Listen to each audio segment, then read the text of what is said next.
Welcome back to another episode of the Mighty Emotions podcast. On this episode, I really wanted to touch upon anxiety. Even though I don't consider it an emotion, and I'll explain what I mean by that in the episode. I think it's important that we talk about it because it involves emotions and all of us experience it. And I just wanted to share a perspective on why we experience it. What is it serving us to have this anxiety? Because it is serving a reason, it's serving a purpose. And there is a way to live our lives with it less. So I'm just sharing what has worked for me. And if you're curious and you want to know and maybe it'll help you, then keep listening.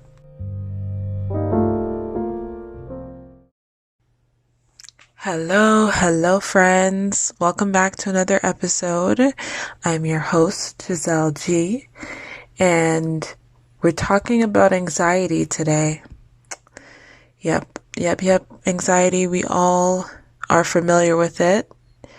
It's become a hot topic in the past few years, but I'm not sure that we all mean the same thing when we talk about it. So I want to definitely dive into that. Just a disclaimer, this is not medical advice. I'm not saying anything about whether or not you should take anxiety medication or not. It's absolutely a personal choice that you discuss with your healthcare professionals. I'm just talking about anxiety in a more generalized way, trying to offer a different perspective of it, because whether you're diagnosed with an anxiety disorder or not, we all experience anxiety to different degrees, right? It's about whether or not it impacts our life in a very severe way, or it just kind of comes and goes and fluctuates, or it's just an underlying, always there foundation of our life that we kind of just learn to tolerate and manage and cope with. Okay, so please understand, we're not talking about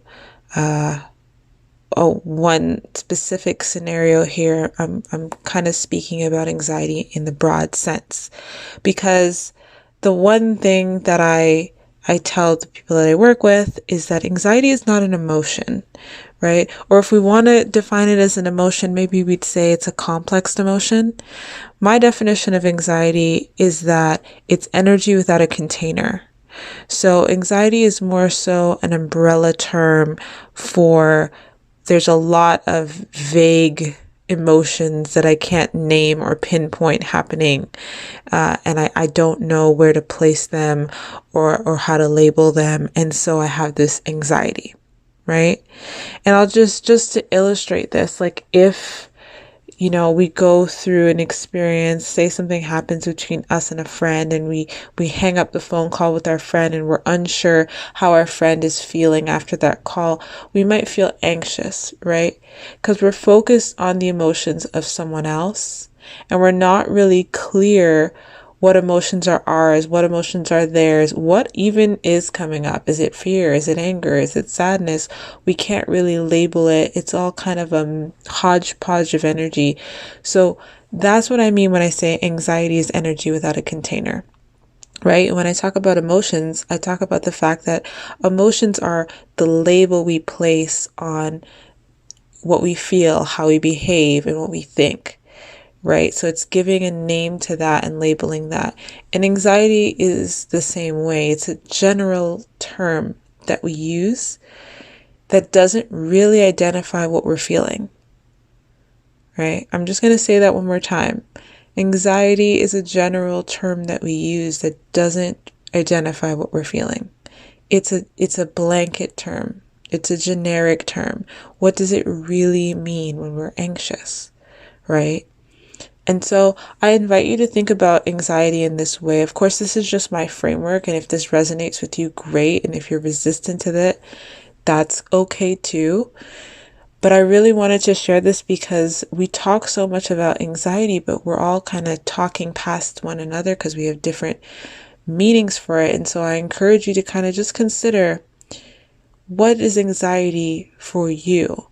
And the other big piece about anxiety is that it's often when we are focused on emotions that don't belong to us. So like I said, if we get off the phone with a friend and we're not sure how they're feeling about something, we're focused on their emotions and what they're thinking.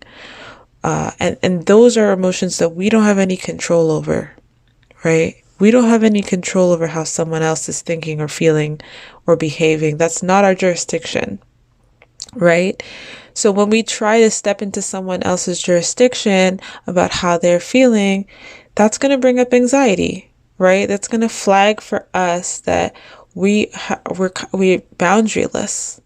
Essentially, anxiety is another way of saying we're boundaryless, right?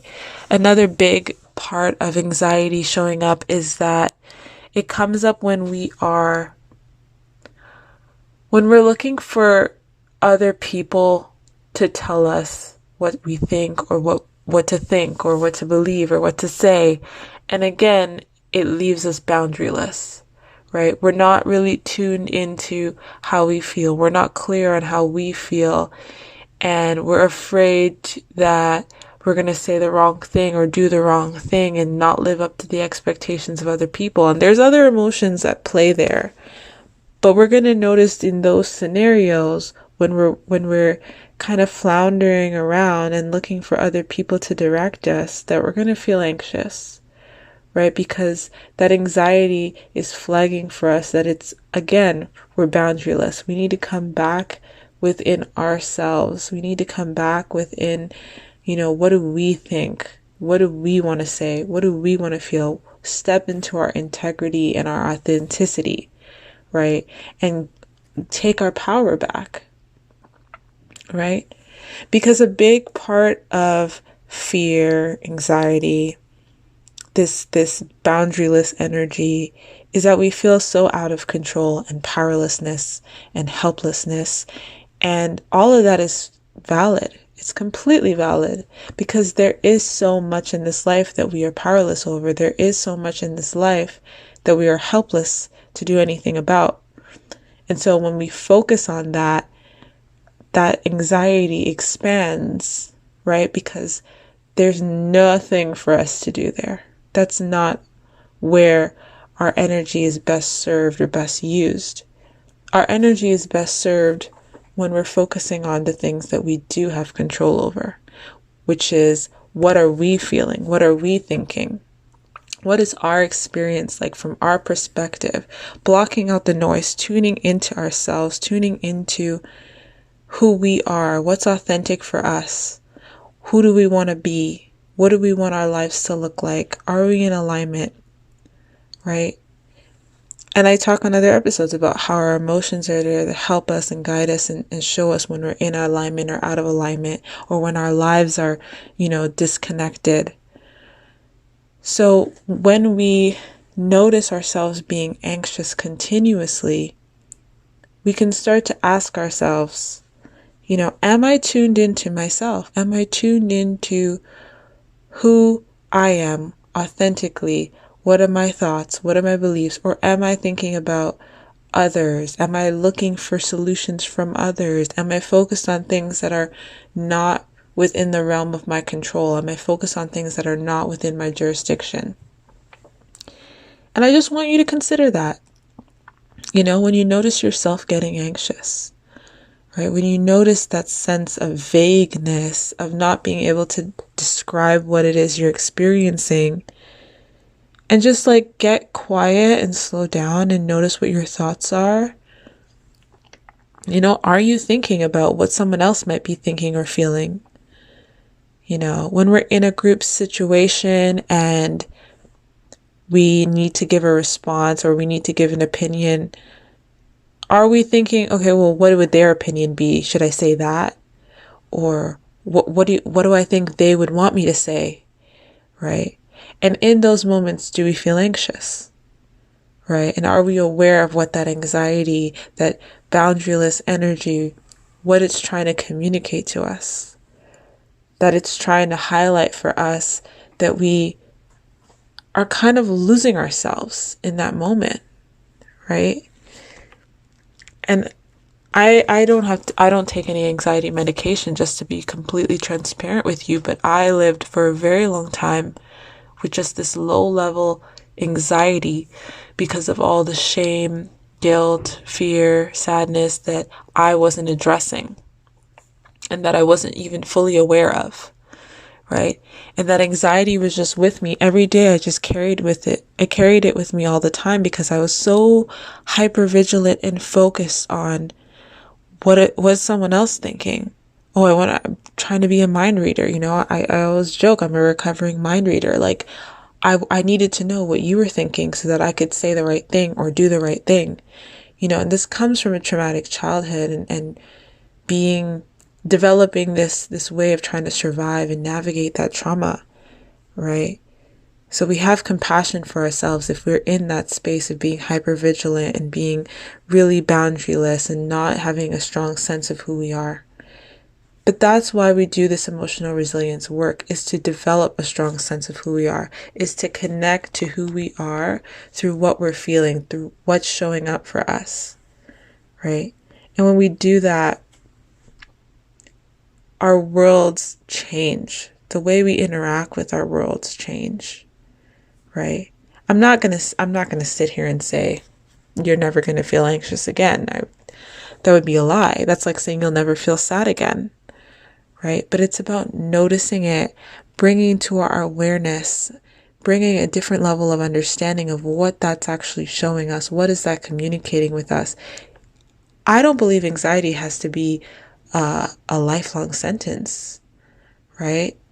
I don't believe that anxiety has to be, this thing that we carry with us all the time that we can never release.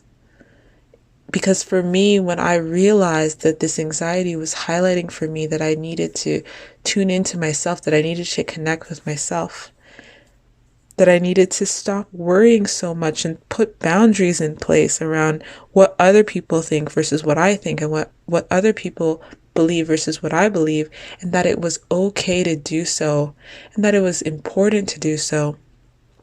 And when I did that, my anxiety dissipated, right? So if anything that I've shared today resonates with you, I encourage you to just reflect on this, think about it, notice the next time you're anxious, whether or not these scenarios that I've shared apply. Maybe they won't, right? But I do believe, because I've seen it work with other people that it has resonated with, I do believe that if we can learn to see anxiety as a flag that we're not clear on who we are, that we're not clear on what we're feeling, that we're focused too much on other people and we're not within our boundary, within our container of who we are, that we can learn to navigate that anxiety, that it can dissipate. Because once our emotions have served what they've come to serve, they go away, until they need to come up again. When we resist them, they keep pestering us, trying to get our attention. And even though anxiety isn't an emotion necessarily, like I said at the beginning of this episode, it's still an energy, right? And the energy needs to go somewhere. And when we hold on to it, it cripples us and it leads to dysfunction. But when we allow it, when we notice it without judgment, when we realize, okay, this is what you're bringing to my attention, and we address that, then it's done its job and it can dissipate, right? So I'm sending you so much love if you're struggling with anxiety right now. I hope that this episode has given you a little bit of, some kind of hope that there's a way to work with it. There's a way to move through it, right? And maybe it's not for you in your specific circumstance, but for the person that's meant for this message, I hope that it touches you. I hope that it has shifted something in the way that you perceive your anxiety. And I hope that it helps you when you encounter it again in your daily life, right? So with that, I love you for listening. Thank you for supporting my work in this podcast. Please make sure to check me out on Instagram, mighty_emotions. And my link to all my other resources in the show notes. and I will see you on the next episode. Bye.